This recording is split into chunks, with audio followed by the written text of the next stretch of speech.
whether they would support it or not, or just in general, what is their take on Eldridge Hawkins, and I'm sure they'll tell you. Let me recognize our other two hosts that just walked in. Richard Rose, with his arms folded, all serious. He's one of our hosts. Please give him a round of applause. And Joe Sorbino also is one of our hosts in the back. Since you two just walked in, do you have any questions? I think to fall in line with the development of the city in terms of putting them on the map as it relates to businesses here. I can only say that in Orange, those who know, I was a developer in Orange, which is how I know Eldridge is known for a number of years. And I think that's a perspective we need here in West Orange, because there's a method to that. It just doesn't happen just because you have a developer come in. There needs to be a plan of action, and there needs to be a long-term and short-term goal. And a lot of times when cities are looking for developments that come in, they just want the money to come in, and then the development takes place without regard for how it's going to impact the city.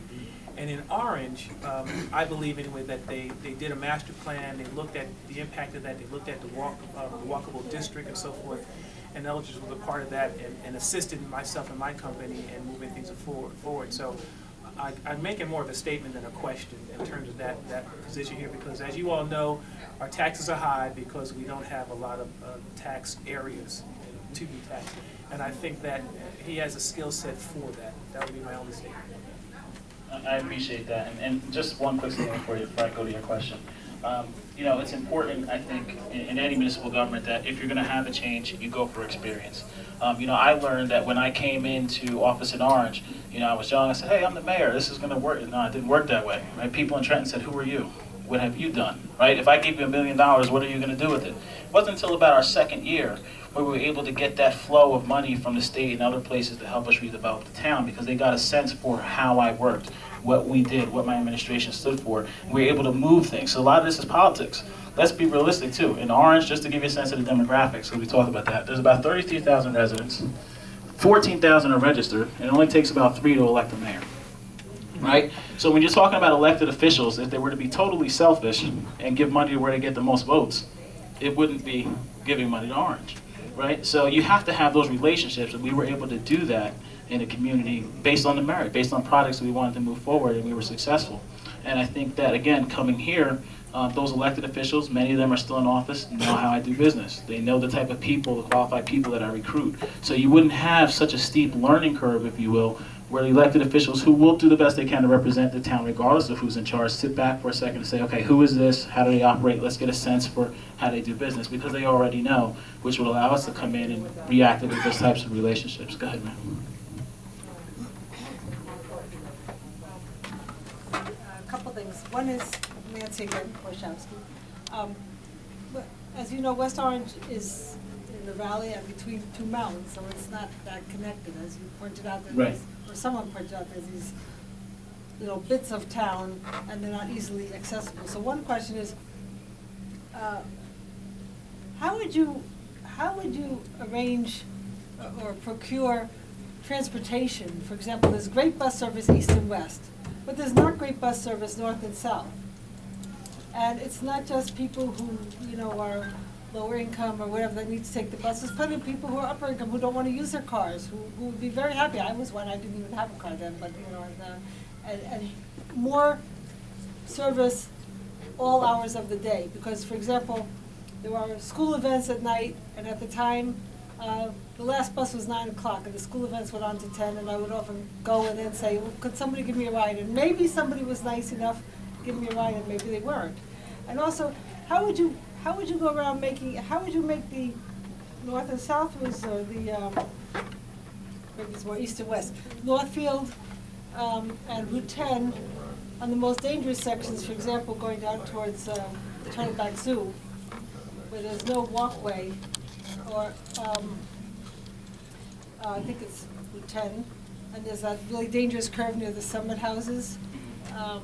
How would you make that safer? What would you, I mean, it's not just the valley. I mean, people talk about the valley like there are many issues in the valley, but that's not the only part of town there is. There's plenty of other parts of town. Absolutely. And then they need attention too. So Well, you're absolutely right. There is many different sections of town with different issues. You know, I was talking to some residents over in the Gregory section, and they said that when it rains, you know, they have this smell of sewage coming up from the ground that they want to have fixed. You know, there are different issues from town, or from section of town to each section of town, and this is part of what this dialogue is about, to hear what those concerns are. You're actually the first person that has raised the issue to me about, or relative to, public transportation from one side of town to the other side of town. You know, having heard that, you know, that's something that we can dialogue about in the future. I can tell you that, again, it all comes down to relationships and communication and working with New Jersey Transit or other public entities that provide that transportation to see, you know, what they're willing to do. In past experience, I could tell you that some sort of a study would probably have to be done, because it always comes back to dollars and cents, which would equate to, is the ridership there, right? Are there enough residents like yourself there that would support or sustain that bus line? Because they're not going to do it just for one person, right? So the township would have to be able to say, we have 100 people, or I'm just making up numbers now, that would stand on that corner and ride this bus to and from, or wherever it needs to go. So I think that's something that we could explore. We'd have to get a sense of how many residents are like you that feel that need, so that we could go and lobby New Jersey Transit or the camp or whoever else we need to lobby to see if we can increase ridership or other forms of public transportation, be it a jitney or otherwise, to help get people from point A to point B. Anything else? Wait, before you start, how are we doing on time, Rich? We got about an hour. Oh, okay. You have time. Let me establish my question a little bit. You know, since you grew up here, the West Orange population is really diverse, a lot more diverse than Orange is, or probably ever was. And those are enclaves that I talked about. I mean, you grew up in one, so you know what I speak. That makes for sometimes disjointed communities that don't necessarily even talk to each other. And I noticed that when I moved here 30 years ago.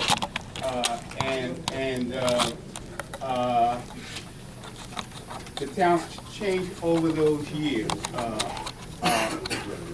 Most people don't talk about it, but the school district in that is now over 75% minority. Over 75% minority. Now, the township population is not that percentage, but the school district is.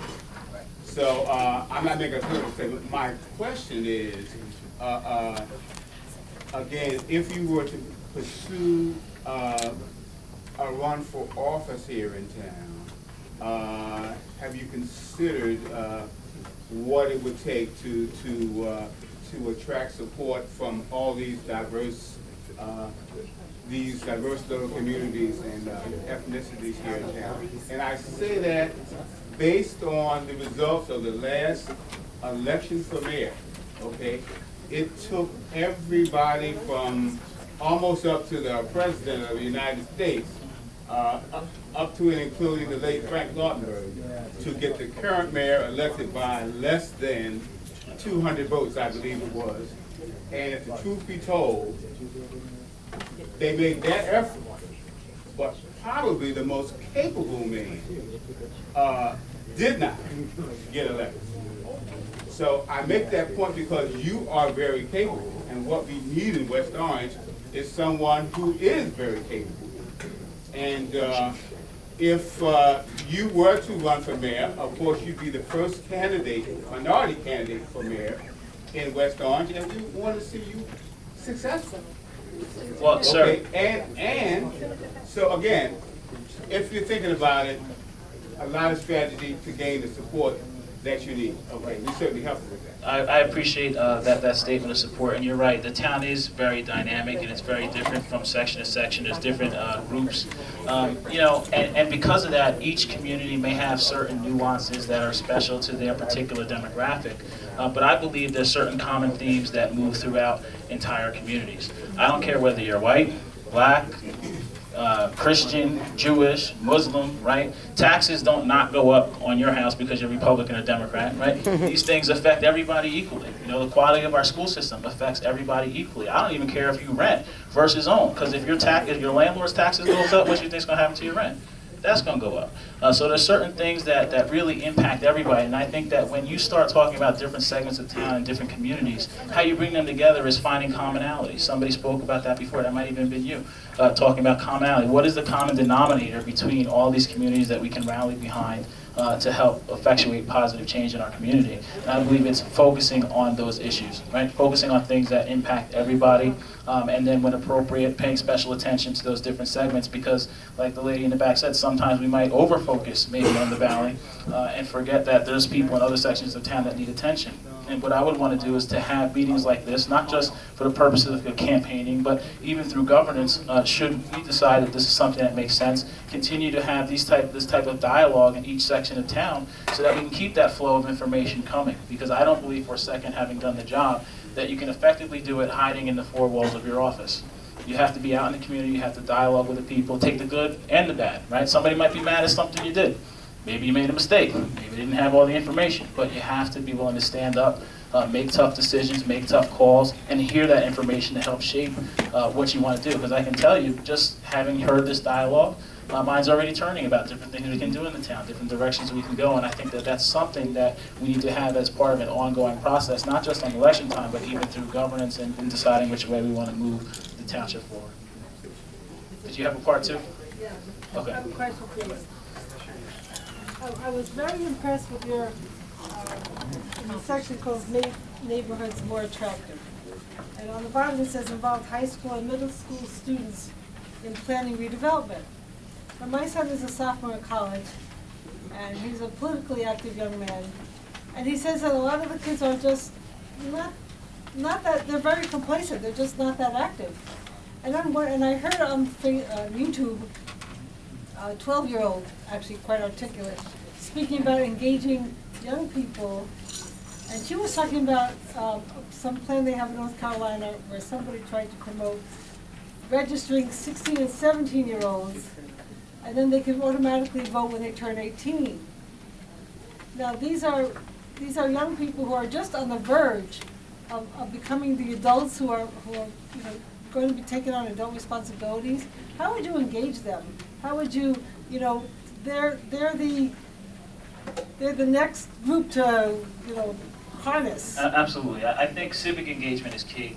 And to how do you reach people? You go out and speak to them. You touch them. You go into the schools. When I was in Orange, we had a poster day for the younger kids, or we would go in and talk to them, read a book to them, whatever the case may be.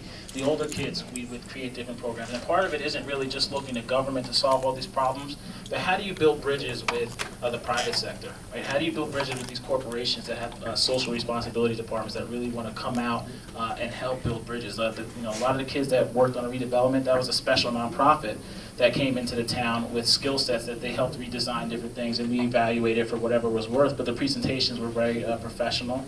They got to stand up at the council meeting and deliver it to the community, and it empowered them.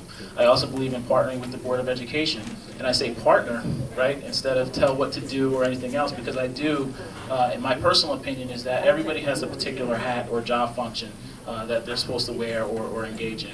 I haven't been a school educator or a teacher, and we have elected officials on the Board of Ed for a reason.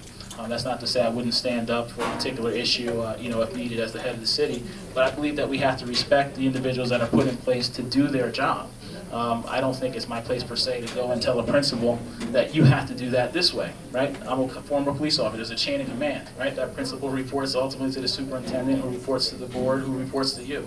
So I think it's about knowing our roles, knowing our place in this thing, creating partnerships. I leveraged some with the Orange superintendent, where I got my MBA. Ultimately at Seton Hall University, we reached out and had a junior MBA program where we brought kids from the high school level over there to get educated. That was a relationship. I brought them together with the superintendent, and then they made the call to move forward. So I think really that's what it's about, building those bridges, making the connections, connecting the dots, and just being accessible, right? Show up, talk to them, create mentorship programs like we had in the mayor's office at a time. Jennifer, one other question, a couple questions here before. Okay. Fall in line with Since you're up here. Okay. Okay, one of the questions along the line of education, what do you think about appointing a person to the Board of Education to work with the Board of Ed and municipality? I think that funding available to do it. I think any position or any additions that help create a link or build a bridge could be beneficial. It may or may not be necessary to the extent that the mayor or his existing staff may be able to facilitate that communication if there's a relationship there. But money permitting, budget permitting, that wouldn't be a terrible idea. But we'd have to make sure it makes sense, and I don't know that that position would be absolutely necessary, assuming that the town administration is accessible and willing to work with the Board of Education. You might not necessarily need that go-between. Next question, along the lines of taxes. Essentially, how would you find a way to decrease taxes on homeowners? That question came up before, and like I said, it's easy for a politician to say, I'm going to lower your taxes. But again, being redundant, we have to be realistic. There's costs that we do not control in government. There's healthcare costs, there's pension costs. Sometimes they go up 12 and 14% respectively in a given year. The cost of gas goes up every year. Contracted salaries go up every year. So when you're dealing with costs that you don't control that increase every year, it's just disingenuous to sit here and say that all of a sudden that's going to disappear and we're going to lower your taxes, because all of these things are subsidized, if you will, by taxpayer dollars, except when you have other revenue streams coming in from maybe permits, fines, and other things of that nature. Okay, back to you. One of the issues, when I used to be very active in town council, Okay. and various meetings, as you can tell, I'm not a shy person. I'm glad. You may have noticed. Anyway, certain groups of people around town have a hard time getting to meetings, and they always complain about lack of people showing up there. Either funding, because not everybody has a car. Bus service is lousy north and south. Seniors don't go out because, like there are buses that will take them to the supermarket, but there aren't buses that will take them to a meeting that affects them, where the funding affects them, and they're living on a fixed income. There are other groups of people as well, disabled people, whatever. What would you do to engage people and to help bring these different I wouldn't say less able, but less mobile maybe? Right. I think it all comes down to access. In Orange, I was the first mayor, to my knowledge, to actually televise the council meetings. I know they're already televised here in West Orange, but I think that there's a variety of meetings that take place that aren't televised. We had wonderful Board of Education debates just over the last few weeks, and I don't think any of them were televised. I was at one or two that definitely weren't. But giving people access, putting more things on TV. There's also novel ideas where you can have telephonic town hall meetings, right? You don't always have to come out to City Hall, right? There's ways it's been done where you have a central call-in line, if you will, and the residents can jump on the line and they can, call from the comfort of their home and register with their question. There's plenty of ways to give people access. You just have to have the ideas and be willing to try to get that information out. You can have newsletters, email newsletters, more web access.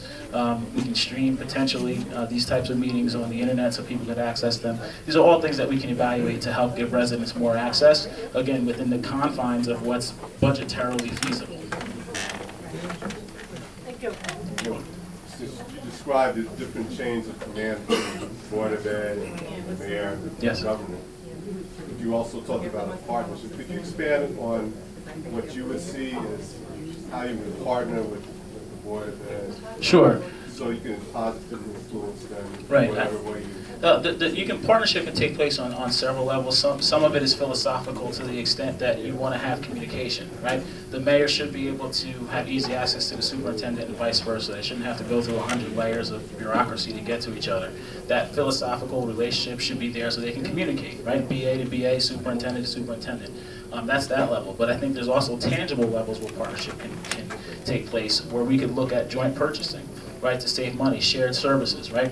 We talk about it with other towns, but can we do that internally, right? Something as simple as toilet paper or paper that they write their, kids write their reports on. We use paper in City Hall. right? Can we do joint purchasing to lower the cost of these things, right? When you buy in bulk, when you buy in volume, cost goes down. Again, creativity. How can we partner within our own existing infrastructure to save costs and operate more efficiently? So those are some of the partnerships that I'm talking about, both philosophically and tangibly, to get the desired result and operate more efficiently. I'm Tim Carter, and I've been a West Orange resident for 7 years. Speak up, please. And Tim Carter, I've been a West Orange resident for 7 years. My kids go to graduate school. I love West Orange. I don't know you very well, so I Googled your name. That could be dangerous, depending. Well, you can't believe everything you read on the internet, right? So, but I would like to ask, because I would think sooner or later people are going to ask. Sure, that's why we're here. I read about things like you having appointed yourself to multiple positions and drawing multiple salaries. Right.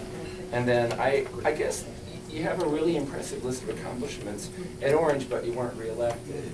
And one article in particular said you had way more money than all of your challengers combined, and you had the support of the whole Democratic machine, but you weren't elected. Okay, so so people of Orange said no, so why should people of West Orange say yes? very good question, and I'm going to try and break that into two parts. First part was salary, right, and appointments, and the second part was the reelection. I held various titles, admittedly, in Orange. All that was done legally. When police director would go on vacation, for example, I would sometimes fill in with no additional compensation. There was a variety of titles that mayors held in the past, like OEM coordinator. The mayor before me held it for 12 years. He was both. But the flare-up about that was really special interests over dramatizing things. You may have seen headlines where the mayor appointed himself to this, that, and the other thing, and has received over $100,000 in salary. I actually, because I got tired of hearing about it, not to take away from your question, because I'm glad you asked it so they could hear it, I actually posted my W-2s on Facebook. And one of my friends actually called me and said, "How did you live off of that?" when they saw a W-2 that said $15,000. But the reality is that if you look at whatever salary I received in Orange through W-2s, is all open. You can open request it if you like. What I received was anywhere between $15,000 and $30,000 a year. So whatever I did, it was within confines of law, and I wasn't, just to suggest that I was receiving $100,000 or over, like some of the unions and special interests tried to dramatize, is just a falsehood. As it relates to the election loss, you're right.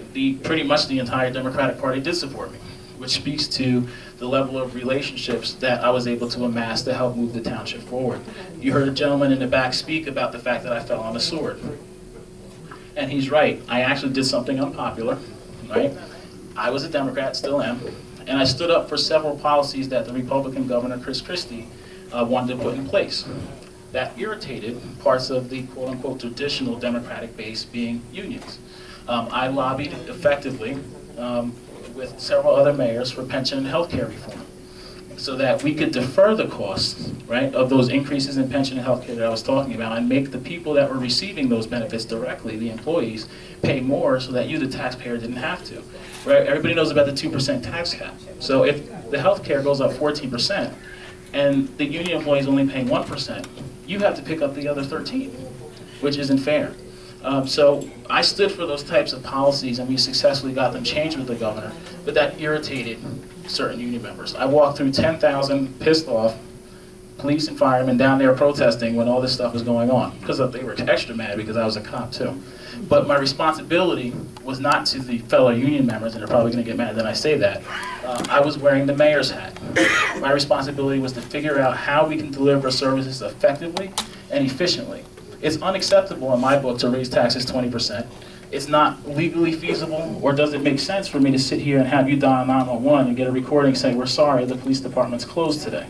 Right? We had a fiscal crisis that was so deep when we lost our state funding that we could not have laid ourselves off through it. You can't lay off your whole police department and have 4 captains patrolling the streets. Right? My town and many towns throughout New Jersey were in that predicament. So we did the tough thing, went down there and stood for taxpayers, and that irritated the unions. As I indicated before, I was the chairman of the Management Reform Committee, which meant it was my job to lead the delegations of mayors down there to testify before Senate hearings and Assembly hearings. I was the face. When you're the face, sometimes you're the target. And a lot of people didn't want to do it because they knew that it would create some angst, if you will. And what ended up happening was, in the last 2 weeks of my campaign, despite all the support I had from the whole Democratic Party, because of the good things that we did, the union spent $100,000 to $200,000 in 2 weeks. when I came in here, somebody said I was watching something on CNN and then some cartoon with your face popped across the screen. You know, they came out with an onslaught of negative publicity, negative things like you mentioned with me making over $100,000, etc., that were falsehoods, and the special interest won the day. But it's interesting though, even though that election was lost, even though the election was lost, I actually did get more votes the second time than I did the first time. So more people actually chose to vote for me in that regard. So, but I don't have any regrets for that. Some people say, oh, well, you know, would you do something different if you had to do it over again? And my answer is no, because I stood up for what was right. We stood up for protecting the taxpayers and making the tough decisions, and there was really no other decision you could make if you expected to have a municipality that functioned. So if that meant that I had to stand up and take the hit, then so be it, because that was the right thing to do.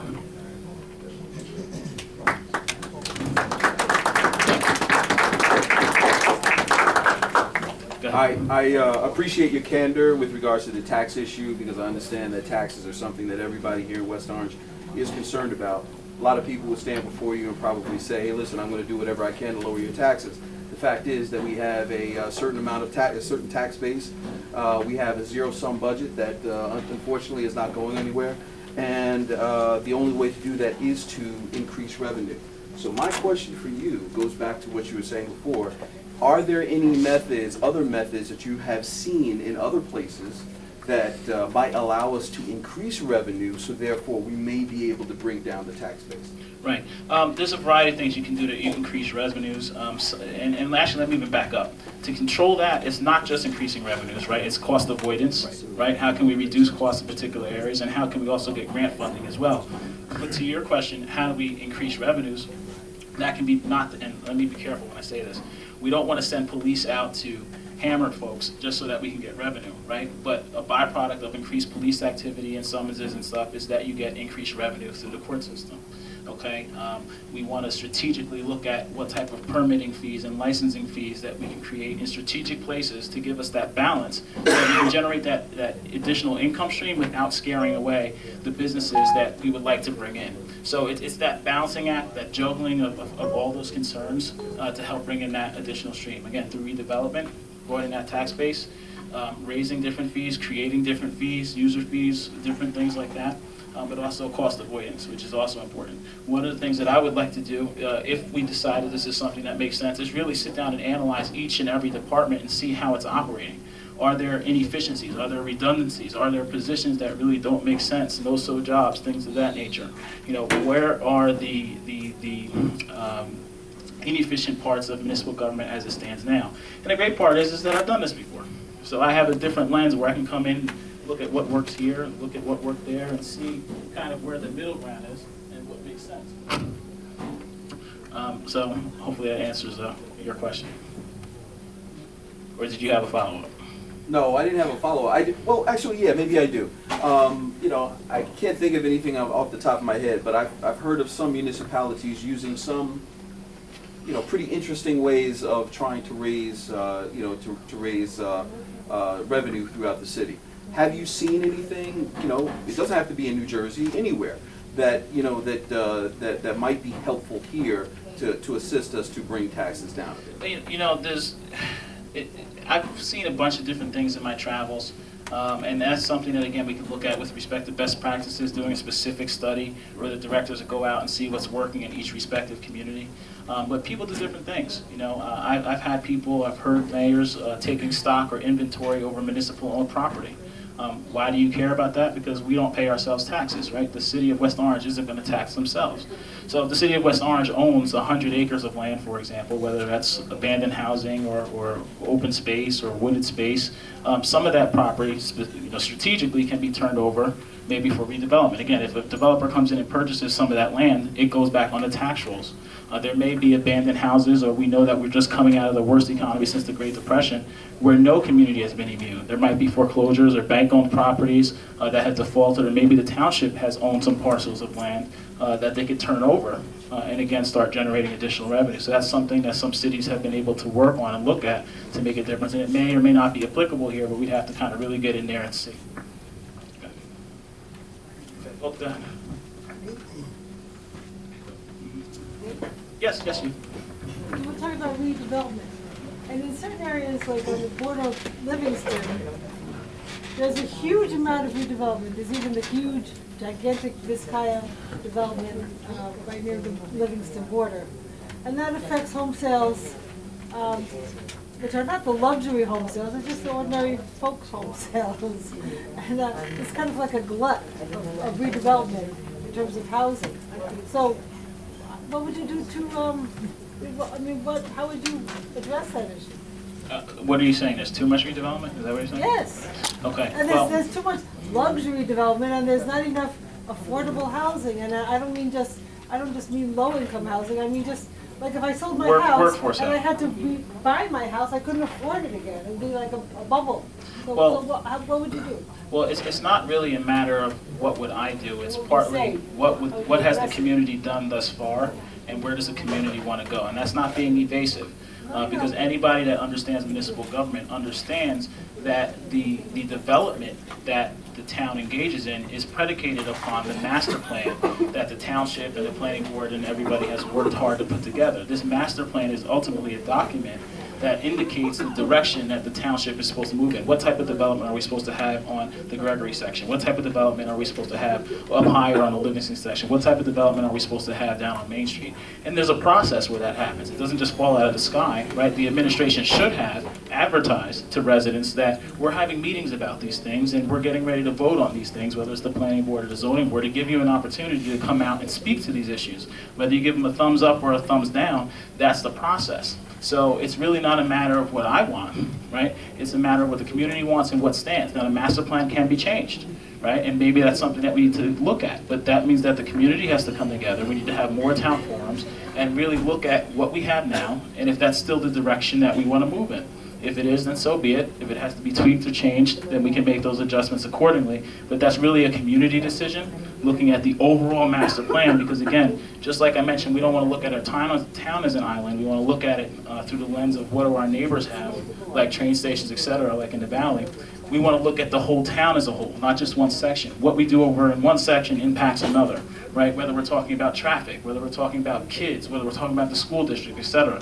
We have to have a broad lens to see the cause and effect of all these things, and then if necessary, make changes to the master plan, and then our actions would be different down the line. Thank you.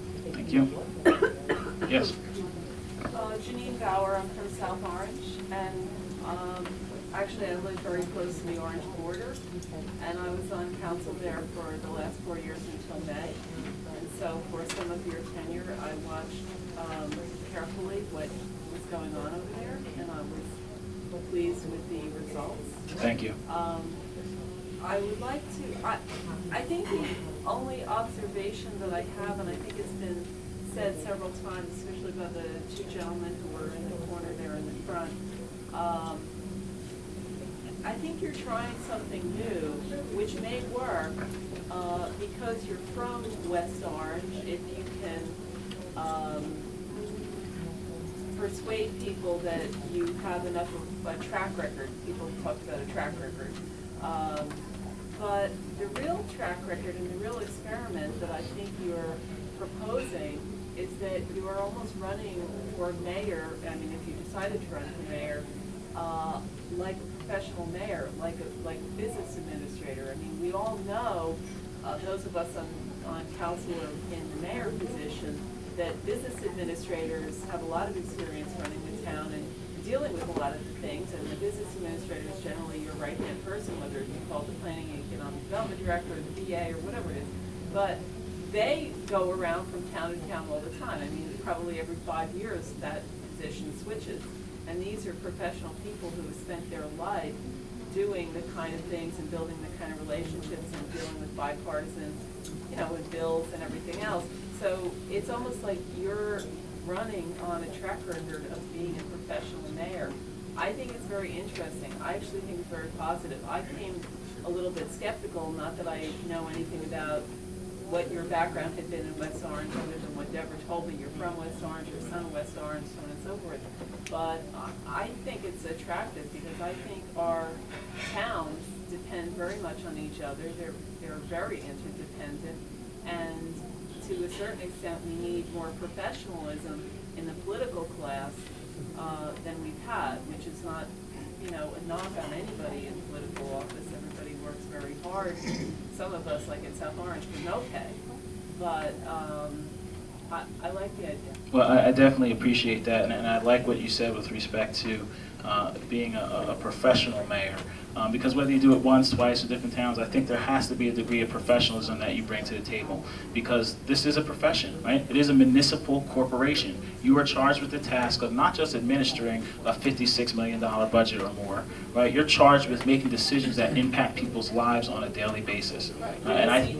You're the CEO, right? The buck stops with me, as they say. So I think absolutely you should be professional in that regard, and I think that every resident, and this really isn't about Eldridge Hawkins, I don't care what town it is or what elected official you're looking at, you should want somebody that knows how to do the job. It's not to say you shouldn't gamble on somebody that's fresh, right? I was fresh in Orange, right? Somebody took a chance, somebody did some good things.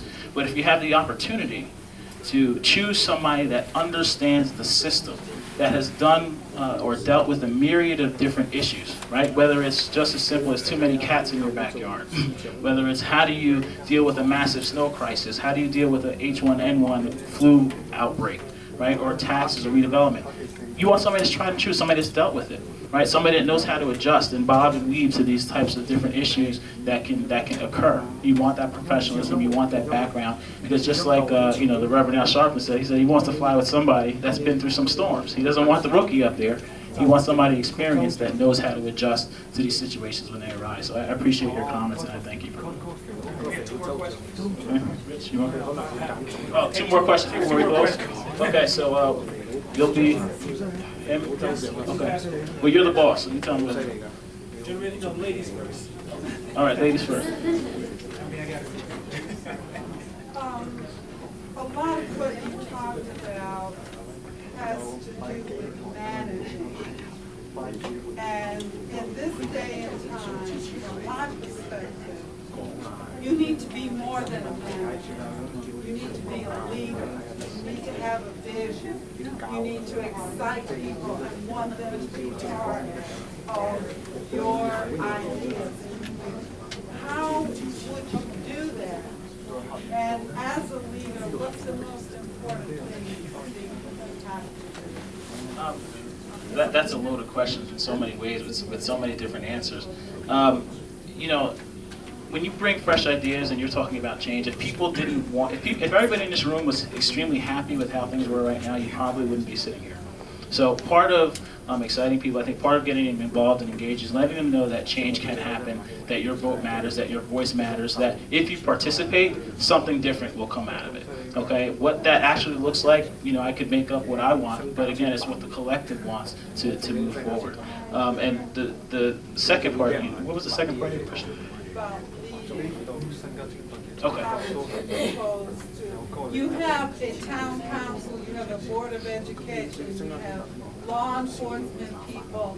How do you lead? What would you do? Okay.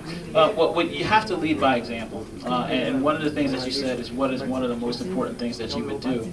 And I've always believed that, you know, the city attorney I used to work with said you could be the smartest president in the world, the smartest commander, but you can't win any wars unless you have generals, right? You got to have qualified people. So the magic trick for me has always been to find people smarter than myself, right? When I look at my different directors, I want somebody that's an expert in that field, that knows more than I do about those particular issues, so that, you know, we can actually move things forward. So I think that's probably the key, is what does a leader, what does the chief executive officer find as far as his staff to help move this forward? And part of that may be communications, part of that may be community relations, right? To keep the residents informed, to get them inspired, to get them fired up about what's happening, and make them partners in the progress of our city. You know, when we look at a lot of apathetic towns, they don't vote or they don't care because they don't feel like it matters.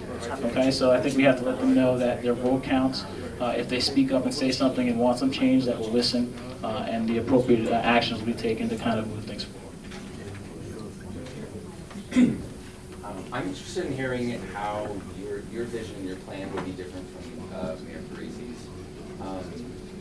I don't know him well, but my experience of him has been pretty positive in ways which I'm not satisfied. My biggest exposure to him was sitting in a community meeting at the Gregory School, and he just let people ask questions for an hour and a half, and I thought he tells us something really well. I thought he seemed intelligent, and on top of the issues and senses people's concerns. And I left feeling like we have a good mayor. So I'm interested in hearing what you're about. I'm open to your candidacy, but I would like to hear how you're different, what you're doing. Well, I'm not going to sit here and bash him. We've met. I think he's a decent guy. But I would submit that you would look at my record and compare it to his. What has he done since he's been here over the past 4 years? What has he developed? What projects have failed? Where has the town gone since he took over? You're fortunate that with respect to at least the two of us, if it came down to that you could actually say what has one done as a mayor versus the other. You don't have the ability to compare any other candidates in that fashion. And again, in Orange, we've done it, okay? And I think that it can be done here. So when you talk about differences, I think that it's something to have a chief executive officer that, put it like this, if I was on the board of the directors and I was looking to hire a CEO for a corporation, I wouldn't pick the guy that never had a problem, that soared and took over a great company and didn't really have any issues. I'd actually go for the guy that actually took over something that was a little bit messy and had to fix it, right? That had the experience of slipping and falling or dealing with problems. So I think that one difference that is probably key between Mayor Parisi and I is in part predicated on the townships that we represented. Because I represented a partially urban city that did have some state funding, I know how to make tight budgets, I know how to operate efficiently, and I know how to deal with a crisis. I don't know that he can say that he's had the same level of issues to deal with. I don't know that he's had $6 million been pulled out from under him and he has to figure out how to close a 20% budget gap. I've had those types of experiences, and we hope that that rainy day doesn't come.